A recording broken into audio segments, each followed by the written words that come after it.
I'm kicking in your front door. Ray home on the couch. Rob got that chicken salad warming up. We're at the barber shop, but we're not getting a haircut. We're with Rudy the Barber. Chief Hall Podcast. Yo. Right now. Yeah.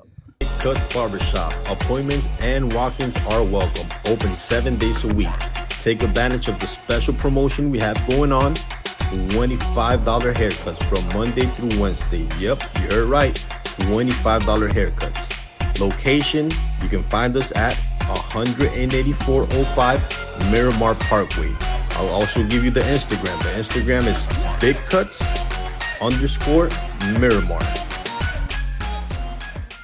All right, now we back, and a lot of them happening. We ain't gonna talk about all that because we got a special guest in the building, and one of Carol City's great alums, and he come from a long line of barbers, but they don't cut no hair, but they barbers. That's right. Mr. Rudy Barber, What's how up? you doing? All is well. Mr. Rudy Barber, you know, I'm gonna ask you some questions, but of course, however you want to go All right. with the question, you can go. Okay. Mr. Rudy graduated in '89 from Carol City, went on, of course, and played for UM. So we'll get a little bit into some of those details and paint a nice picture for you.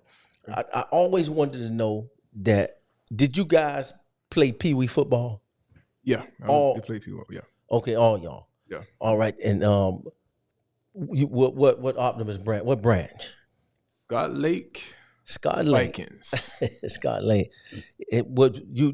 Was pressure always to play football? With your dad being a coach and a player?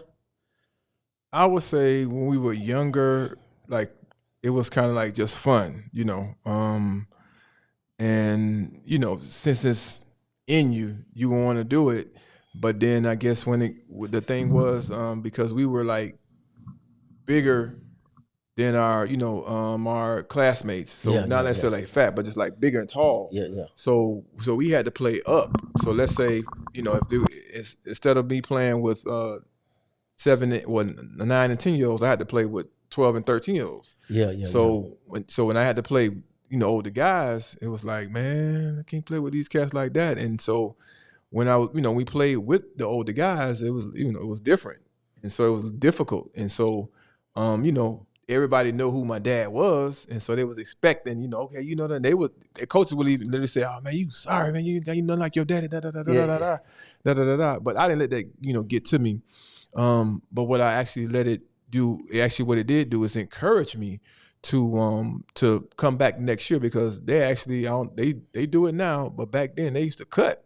And Optimists, they cut you. So depend on the team. Some teams, you know, they just want the kids to play, which nothing wrong with that. They want them to play and develop and all that. But the team that I went out for, they actually cut me. So I was like, you know, so you had a whole year went around where I had to, you know, deal with that. And then, you know, the next year I came back, still had to play, you know, with the older guys. And I was like, man, but you know, I you know, because it's in you. See, when something is in you, it's like it happens automatically. It's like you don't try to do it. It's like, you know, whatever, you know, it's just in you. So it's like I had to drive to do it. And so so the thing was with that, it wasn't so much pressure from my dad. I mean, he did encourage us to do it, but it wasn't so much pressure from him. It was just something that we desired to do, you know. We just needed some help, you know, developing. Yeah. And then with him being so involved with it, it gave you a better look at it when he started to see how you guys was taking to it. Right. It opened up, and you brought up something when you said you guys were getting bigger than everybody else, which is a reason why. So now when we go past Pee Wee, and it said something about prep school. Did you go to a school before Carol City? No, no. Okay. I went to Parkway Middle. All right, just Parkway Middle. And then you were still playing ball then? Just Optimus, you know? Yeah, because Optimus was going on. It was so competitive and expressed on through. So now here you go, 86. Your freshman year was what at Carol City? 85, huh? I want to say 85, yeah. 85, all right. When you get to Carol City in 85, what was that like, that trend, when you go out there on that football field and you had some of them guys you had them Godfrey Miles, Right. them Tim Polks. Yep. Because I heard the stories about Godfrey Miles benching 400-500 pounds Yep. in high school. In high school. Yep. So when you seeing all that and you seeing that, how was that transition or coming to play for out there? Again, when it's something in you and it's for you to do, you don't think about that. Yeah. And so I had like no fear. Like, okay, these guys, I wasn't worried about that. Because it was something that was, again, it was in me. So I wasn't worried about that. So you was always on that offensive side. Yeah, I was always on the offensive side. Yeah. For those who don't know, his dad is the great Rudy Barber, which played linebacker for the Dolphins and for Bethune-Cookman College. Yep. And so he got a lot of what they say pedigree and behind his name. They just don't cut hair. They named this Barber.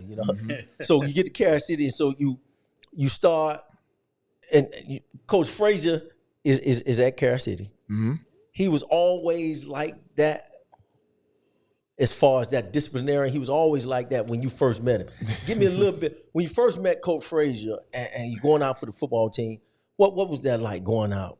Well, as you know, that him and my dad, they went to college together. And so I think he may have been maybe 1 or 2 years. My dad maybe 1 or 2 years older than him, but they went to college together, so they knew each other. Yeah. And so I was supposed to go to New Orleans, so my first time ever really meeting him formally, he came to our house and he talked to me about coming to the Kansas City. And back then you couldn't just transfer it over, but if you were enrolled in this program and that program, legally you could do it that way. Uh-huh. So he was, he talked to me about doing that. So okay, sure. But I didn't really know what I was getting into. But again, he knew. Okay, his dad played, so there's a great possibility that it's something in him that he can, bring to the table for the program. In them genes, because you was already big. Yeah. So, but no, actually, no. Actually, I was big for when I was in elementary, so I was taller than everybody. That's right, tall. So like the height I am now, I was about the height I am in 6th grade. I just wasn't big, and I was skinny. Okay. So when I got to Kansas City, I was probably like 6'2", 6'3", 195. So how you get the old line at that size? The thing was I was strong. Okay. So I was able to do what I had to do. Playing offensive guard for that position, yeah, I was able to do it. But I was really strong. Yep. Okay, so you go and pull and go ahead on it and lay them boys down. You pull it, but you ain't start really pancaking them till your senior, when the wipeout boys, which we're gonna talk about. Yeah. We're gonna talk about the wipeout boys because they were in effect later or maybe that next year. Mm-hmm. Now, for those who don't know, Kansas City had O-linemen which were infamous for pancaking. Miami Central players, Miami Northwestern players, pancaking. You know what I'm talking about? And putting syrup on them. So they called them the wipeout boys. They used to be all in the newspaper. And Rudy was one of the wipeout boys for Kansas City. And he mentioned the names of the brothers. Now I got there in '88, and then y'all left that next year. So but they were still in full effect then because we had a tradition of that O-line. Yeah, after that, yeah, because the O-line, that was Coach Frazier's thing. Yeah, his thing. He was always with the O-line. So the Wipeout Boys, your fondest memory of the time with the Wipeout Boys? I would say my fondest memory, believe it or not, are practices.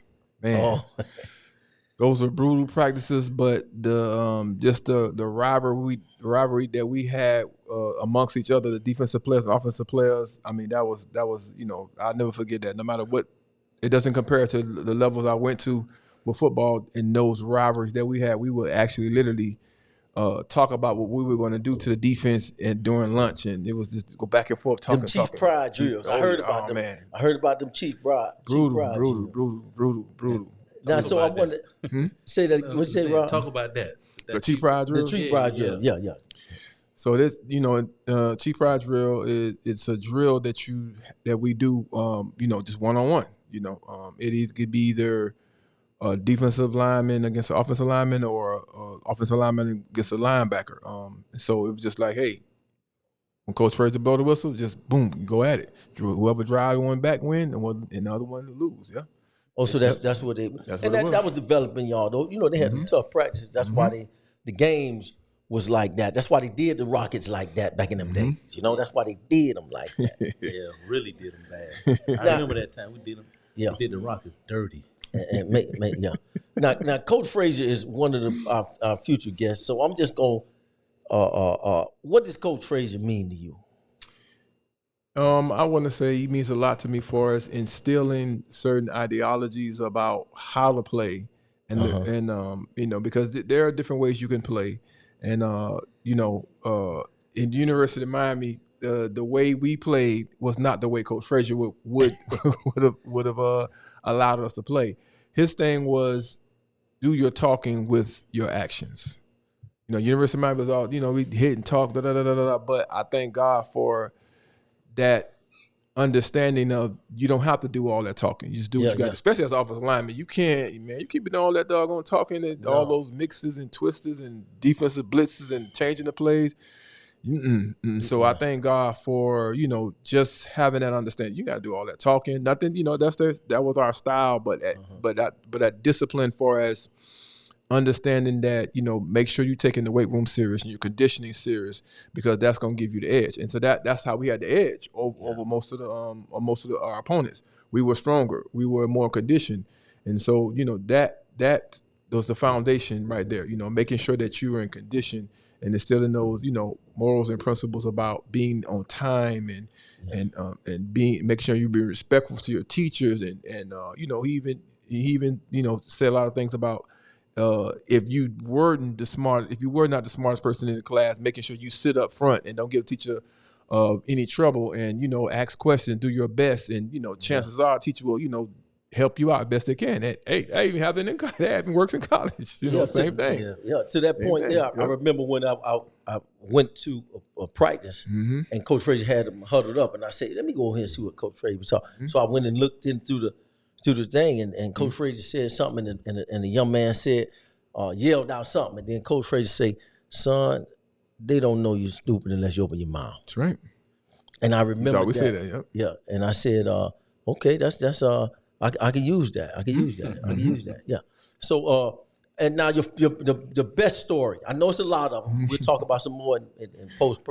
Give me one, a good one that you can remember. Concerning Coach Frazier? Coach Frazier. Because we was talking a little bit earlier about the paddles and keeping, you know, the old school way. Okay, I'll give you one concerning me and him. Yeah, there we go. So, so, you know, I was one of his star players. So, and then, you know, him and my dad were friends. Yeah. But anybody knows Coach Frazier, okay, so what your daddy is my friend or whatever. You do something wrong, I'm going to handle you the same way I handle everybody else. And so, you know, my mom and dad instilled us not to be disrespectful to adults and not to say anything slick or back and forth. So with this particular practice, we were running this particular play. And normally when you make a mistake that's just like obvious or just like you just wasn't thinking, whatever, he would say something to you, you know, get up in your face, blah, blah, blah. And so this particular time, I ran the play like we were supposed to, and he came over there, jacked me up, and and I didn't say anything. I just put my head down. He's and then somebody told him, "Coach, you know, he did it the right way. You were wrong." He came back over and said, "You know, I'm sorry. Go ahead, you can hit me. You can hit me." I said, "Nah, Coach, I ain't finna hit you." He said, "Nah, yeah." Oh, he said you can hit me. Yeah, he said you can hit me. Yeah, you can hit me because he had done jacked me all up. He was all in my face. He said, "You can hit me." I said, "Nah, Coach, I ain't gonna do it like that." Yeah. I'll never forget that. Yep. Yeah, and that was a good lesson, and that's what was echoed over and over at the dedication. People that spoke, Bonwell, everybody that spoke in reference to Coach Frazier, they remembered that discipline and how he was a man's man. That's and, right. and what he said. That's right. He meant, and he was able to apologize in front of everybody that. So it was a lot of good stories like that. Now, of course, we got to move on to the Canes. Okay. Now, because the Canes, you got let the folks know how many championships you won. Two You won championships, two 1989, 1991. That was our our senior year, y'all won one when we had left and was at FAMU by that time. But tell us about that. Was the transition hard? Now coming from Carol City's Coach Frazier, that you talked a little bit about it, but say a little bit more. Was there any difficulty with that transition? Yeah, it was. It was. Because we were, a running team. Yeah. So we were a running team, and University of Miami, we're a passing team. So it's like I had to get used to, that how type to pass of block. Yeah. So like run block, no, I got that all day, blowing them off the ball left and right. But I had to get used to that, and so that took a little time to get used to that. And see, that's what a lot of people that watch football, like Rob, he don't know that, but I'm glad you said that because he watched football and just be looking at the colors and stuff on the players. He liked the colors, but the that's pass blocking. I was talking to somebody today because they stopped liking the Dolphins because they felt that the Dolphins were not trying to build around all the other quarterbacks. They only thought that they built around Dan Marino. But anyway, when those mobile quarterbacks started to be so prevalent, I was telling them that it's a different thing blocking for a mobile quarterback than it is for a pocket passer. Yeah, it is. Yeah, and then you saying and now you even bringing out that a running team, when you blocking them for a running team, which that's mostly what Kansas City did. Yep. I only remember we passed when T.Y. was there. Yeah. That was the most we passed that I can remember. When T.Y. was there in 90, and we came back on Central. Central had us 14-21 to something zip. And after halftime, we came back and won 28 zip. Tyrone threw 4 touchdowns. So I remember that. What team that was again? You said that was Central, right? I think their mascot is a rocket or a pencil. A pencil. I think their mascot is a pencil, something like that. Pencil. Yeah, it is. A pencil. One of them skyrockets. One of them skyrockets they be selling at the corner store. Okay.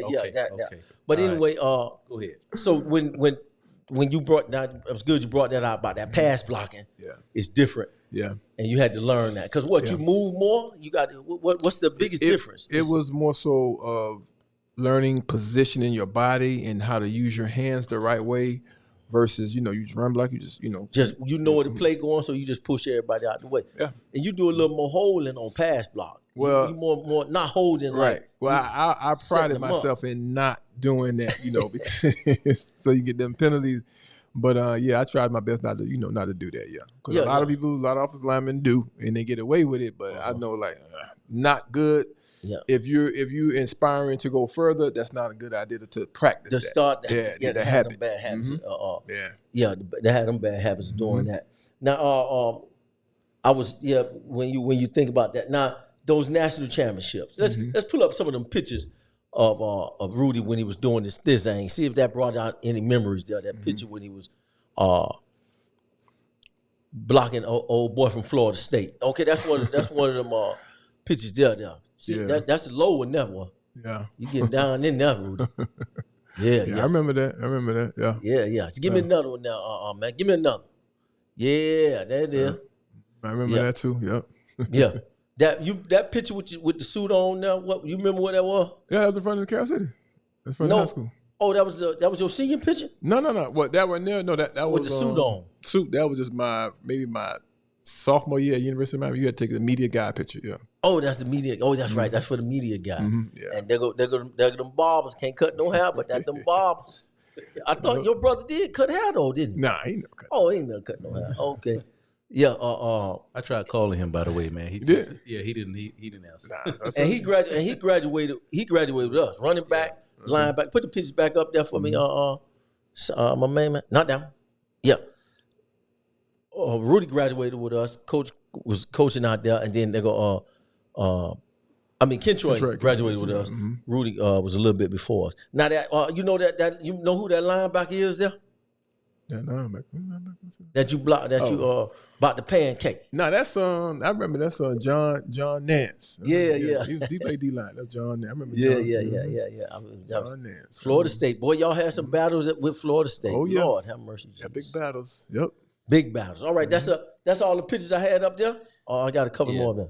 Man, they cheated Florida State, by the way. But we talk about that. That was good. They did. So they cheated. Yep, they did big time. All right. The best UM team in your opinion? Because I know what the stats say and what they saying. I hear all of them saying in 2001 they had so much talent this in the third, but I say that we had so many players that were not playing that could have went somewhere else in Division One team and started and did well, and so to the point where almost I never forget one of our coaches, he was there. He played also, Randy Shannon. He would always say, hey, everybody gonna get maybe not play a long time in the field, but everybody here gonna get a little sample, a little something. And that's exactly what happened. Like when I graduated, like everybody may have maybe only played 2 years or 3 years or 1 year. It was like we had so many, and a lot of them didn't even like really play. Yeah. But it's because we had so much talent. So much talent. We had so much talent. I mean, like in every position, we have so much talent. So it's always 2001. People think that it was just them that had all them boys sitting on the bench. But we y'all, they always had it. Because now Jimmy Johnson recruited you, right? Yeah, he recruited me. You was telling us about that. And he brought all them, who's that linebacker that came in? With us, Jesse Armstead. Yeah, you had Jesse Armstead. We came in with us, Jesse Armstead, Darren Crine. Darren Smith was he was already there. No, he was already there. Smith. He was already there. Yeah, now he came out of New Orleans. Yeah. He was already there. Yeah, Darren Smith. Okay, so that's what it was. So you think you all beat that 2001 team? Because we had Larry Jones, Donnell Bennett, James Stewart, Daniel Ferguson. These are 4 running backs. All of them could have went anywhere else in the United States and started, but they were all competing for time. So they're talking about playing Portis. Now I said, I'm taking nothing away from them, but I'm like, no, bro, we had some dogs, bro. Yeah. We had some dogs, and they were all competing for time. And they even they even tried to get my brother. They tried to get him to come out there. I said, nah, bro, we stacked up out here now. You want to come? You ain't gonna play. The bench. Yeah, because he was big. Yeah, because Kentrell he was running them over. Oh yeah. He would have been the biggest one there. That's for sure. Yeah. Y'all ain't had nothing like that. Yes we did. Yes we did. Because we had what's it called? James Stewart. James Stewart was like 6'3", 240. 6'3", yeah, he was big. Mm-hmm. So they saying that Edgerrin James statistically is the best running back in UM history. Right. But see, the thing is, with him, he got like, when he was there, he got like most, because he got most of the carries. Yeah. They had to split the time. They split the time. Larry, Donnell, James, they all split time. Yeah. Edgerrin James got that time. Yeah. He got that time put in. Now we're gonna play something. We're gonna do a little something that we do that's a little different. Okay. And we started. It's called Check Your Dome. Okay.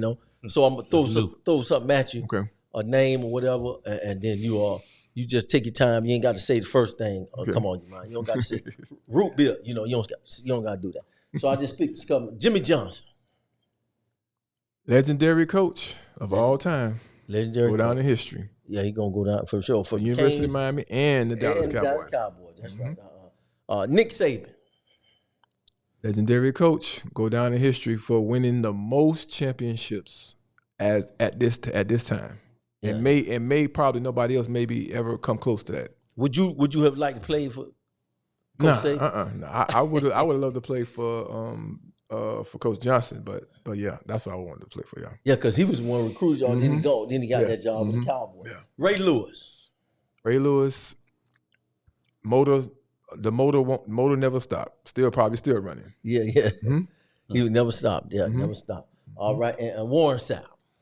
Warren Sapp, one of the most brilliant defensive players I've ever played against. Yeah, because see, you played against him. Yeah. But now he was D tackle, so he was yeah. He actually came to the University of Miami as a tight end. Yeah. But they converted him over to defensive line because of them feet. I heard he got them cat feet, them cat-like feet. Yeah, he ran like 4.7 at like 300. Yeah. That's outstanding. Yeah, that's unbelievable. Now, Rob, you had wanted to say something before we start to wrap this thing up. What we looking like, timekeeper? Don't say nothing. Just put your hands up. No, I didn't have too much more to say. I was thinking about that Florida State thing. I mean, what's going on with Florida State now? Yeah, how they robbed them. So I guess that's something we could talk about next week. Yeah, I mean, but since you brought it up, you mind what? Yeah. I mean, so you feel they robbed them? Yeah, I think so. Okay. But I think I read something that Ed may have posted, and it was pretty much about money. Mm-hmm. Yeah. That's pretty much what it is. Yeah. The bottom line. It's about money. Yeah. It's about ticket sales. Yeah. I guess they went back, I guess, like years ago when they did win a national championship. I guess, I mean, don't quote me to this because I'm not sure. I haven't did no research to it. But the last time they was in a national championship, I guess they didn't sell out all of their tickets.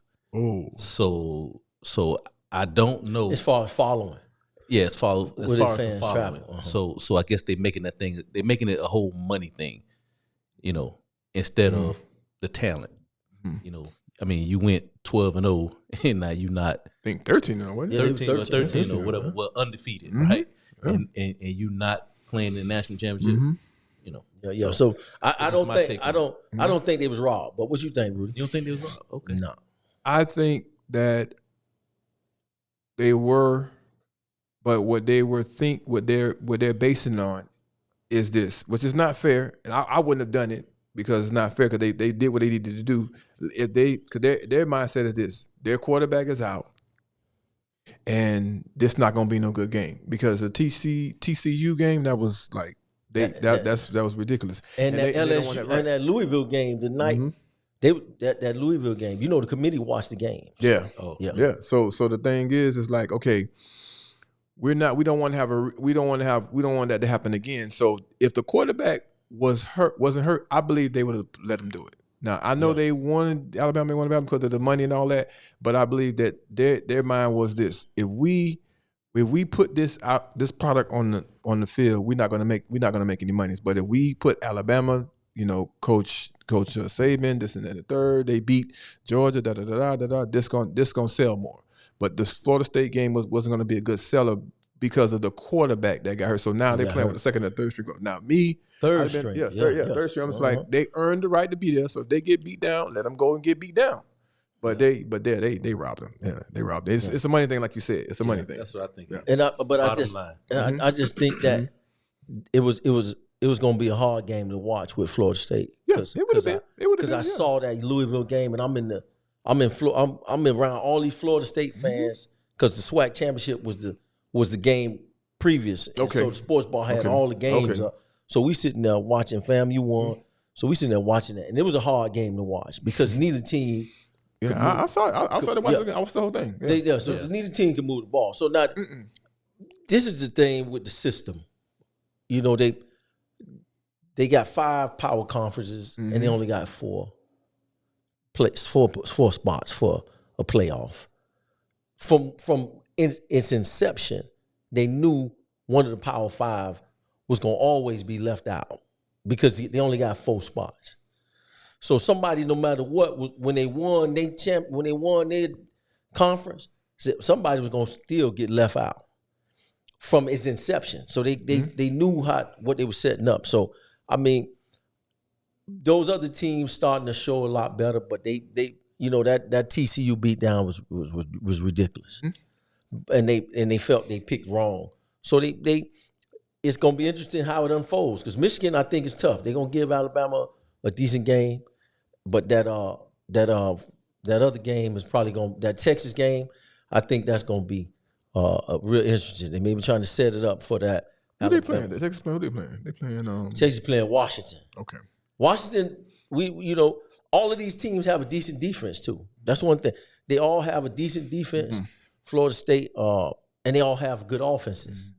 So they looked at all that stuff too. When it boils down to it, of course, they want the viewers. The schools get paid a lot of money. I didn't even know that FAM got paid. FAM get paid They get $2 million for the SWAC championship.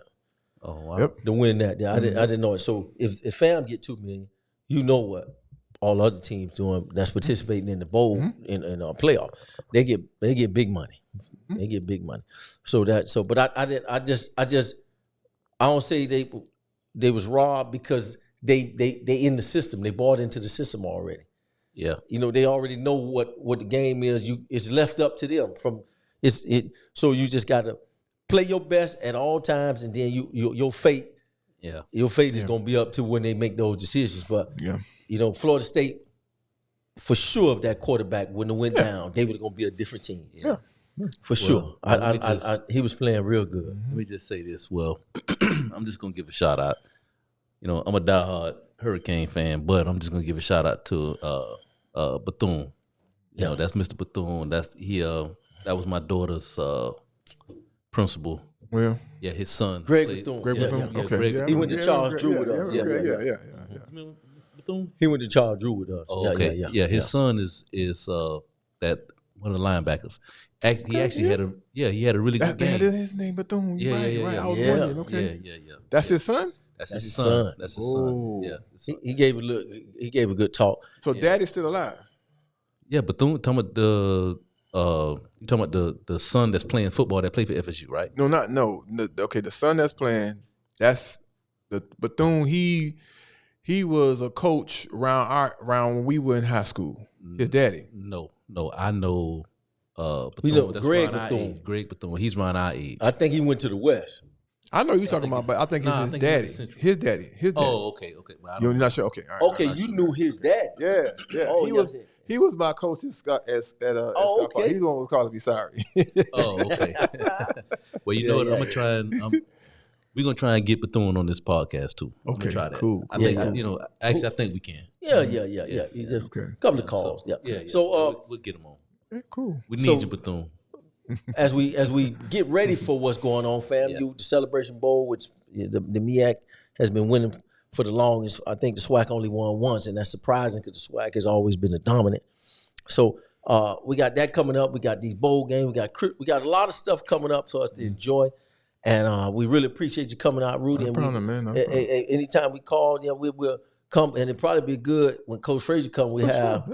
URP, we just have a little panel and talk to Coach Frazier and bring that Carol City love. We love everybody. We talk a lot of junk about the other schools, but we love them because we so connected with everybody. Hold on, what was that school that we used to beat all the time? Northwestern.